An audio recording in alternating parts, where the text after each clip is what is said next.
Hey everyone, it's Lauren, and I'm in the mountains this weekend.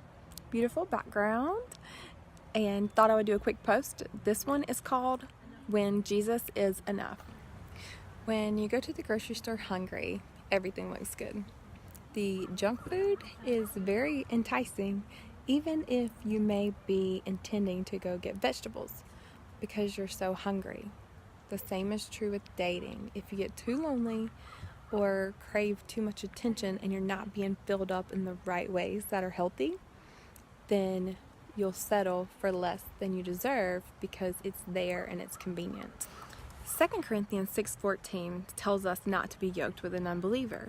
So as a Christian female, I have to ask myself, what does that word mean, yoked?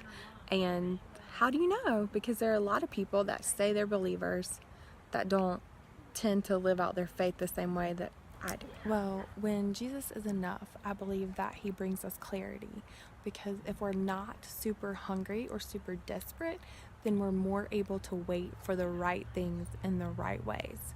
And I have to be filled up with him in order to be around single men and not be hungry, to put it bluntly, and to not seek that attention and affection.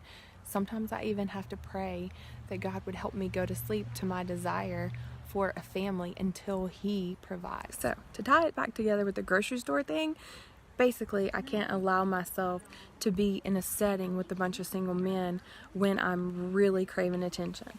Whether I have to fill that need with other females and hanging out and doing fun stuff, or maybe I just have to get along with God. But I have to be filled up to be able to withstand those situations, because you let the right person flirt with me at the right time and I'm feeling down or sad or whatever and they ask me out. It's so difficult to say no, even though I know in my head what the answer should be. To be honest, it's hard to keep your own convictions at times, and that's one reason I wanted to start this blog, is for other women to be able to relate and go, me too. I'm not the only one that struggles with that. Sometimes it's hard to do what I know in my heart is right. Just like sometimes it's hard to say no to a chocolate chip cookie. So a tip for both the guys and the girls: I can have a flirty personality just because I'm a people person and I'm fun. So my tip for myself and others is, don't be super friendly when you're not filled up with the right things, because you can get yourself in trouble that way.